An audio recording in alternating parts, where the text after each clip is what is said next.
Hey nerds, I am talking about Strange New Worlds, Episode 6, Lift Us Where Suffering Cannot Reach. I'm going to give a spoiler-free review of the episode and then get into a full spoiler breakdown of the episode, starting now. Welcome to the Nerd Social. I am Nathan.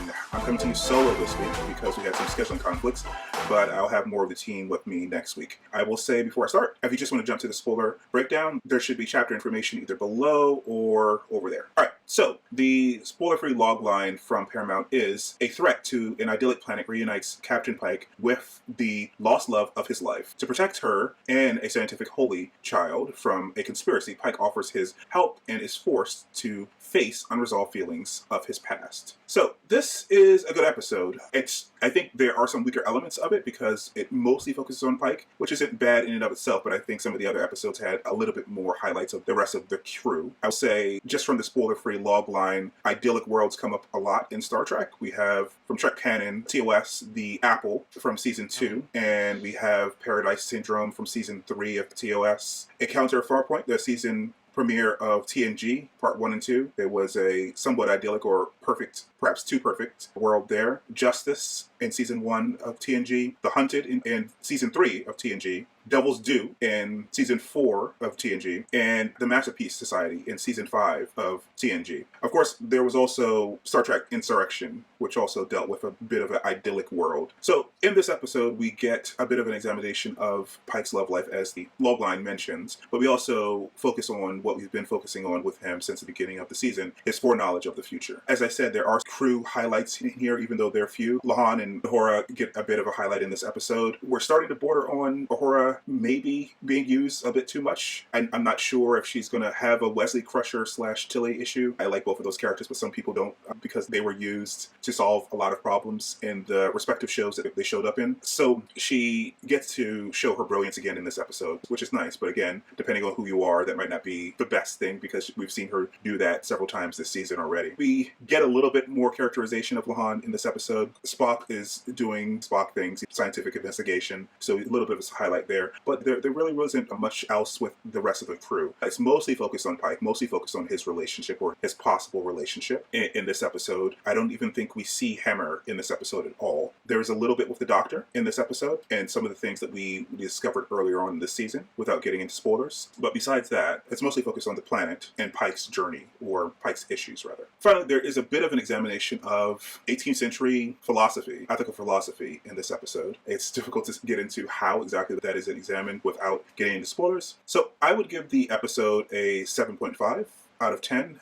I would give it a higher rating because of the philosophical examinations in this episode. However, because we don't get much highlights from the rest of the crew, it's not as balanced as some of the other episodes, which would have raised it a little bit for me to an 8 or 8.5. But the philosophical examination in this episode really makes it interesting to me. So with that, I think I should actually start to get into spoilers now. What I should say is that if you enjoy our breakdown and reviews, please like and subscribe. It really helps the channel out. It lets us grow our channel and provide you with more diverse points of view.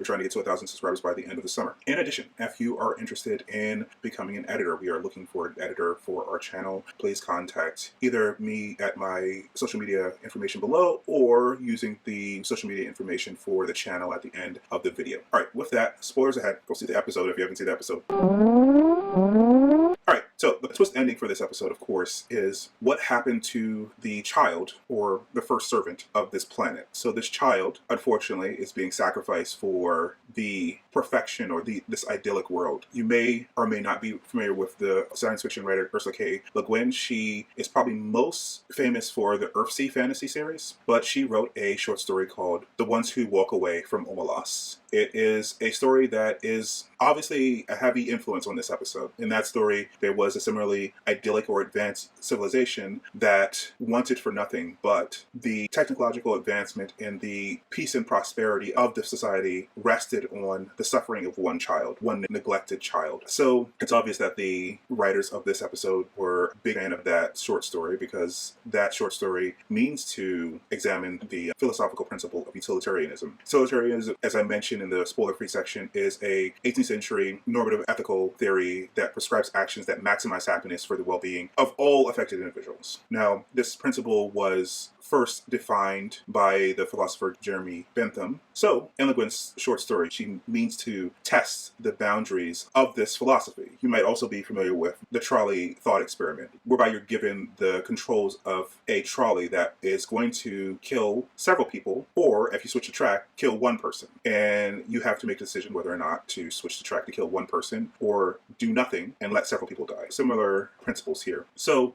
this episode hit me hard because I've been thinking about Le Guin's short story a lot over the last few years. As a new father, I have been thinking about what our society is willing to sacrifice for the prosperity and also the ease and comfort of others. As a father of a Black child, I've thought about this story often over the last 2 years since I became a father in 2020. So this is why this story was particularly affecting for me. I think about our society and I think about how my 2-year-old son is not valued nearly as much as others in the society. And even more recently, I've been thinking about the mass shootings that have happened and the fact that some politicians and some in society are willing to do nothing or change nothing because they rather their comfort in their access to firearms than protecting children. So the ethical and moral principles I wrestled with within Le Guin's story, and of course in this episode, are unfortunately very relevant to our society and the decisions that our society makes when it comes to our children. So that's probably why I like this episode, because of my previous affinity for the Le Guin story. I will say that there was no tidy answers at the end of this episode. We saw what happened to the child here. Pike, of course, objects to what's happening to the child, but because this is in a Federation world, he has no real recourse in changing things. It also seems that he has given up on possibly changing his future by aligning himself or staying in this society. This is not something that he can abide. So he is like those people who walk away from Omelas, walk away from potential paradise and possibly a fix for his future medical ailment. So in that way, this episode is interesting as well. We get the final shot of this episode is him looking through the porthole, the ship, thinking about the situation as I think the writers of the episode want us to think about the situation and how it applies to our society. As I mentioned, we also get some highlights from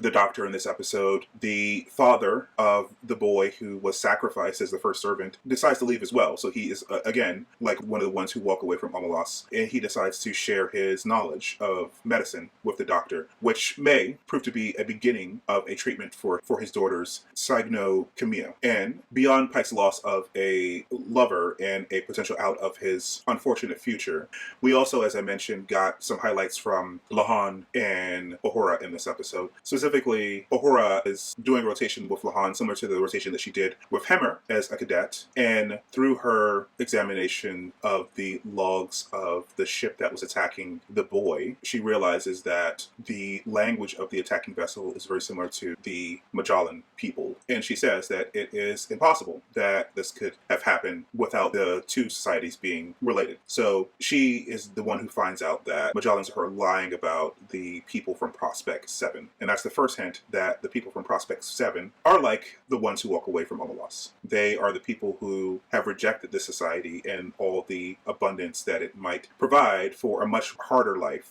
but life that is freer of the guilt that they associate with torturing and killing a child. So I think that's my main thoughts about the episode. What I will say is that Le Guin's story has been examined by other science fiction authors as well. So M.K. Jemisin in her 2018 anthology, How Long Till Black Future Month, opens with a piece titled The Ones Who Stayed and Fight, which is a response to Le Guin's story, and it has a near-utopian world called Umhalat. So it seems that Jemisin's challenge to the reader is not to walk away from a situation that you find abhorrent, but to fight, to change the society, to correct the issues in the society. And honestly, it is a real question that many people have about the society that we have here in the US, especially if you're a Black person who has children and who has the option of leaving the country. Do you stay and fight, or do you walk away from this society? There are people who are considering this that aren't Black people because of issues around gun violence, as I mentioned. So it is an interesting question to wrestle with. I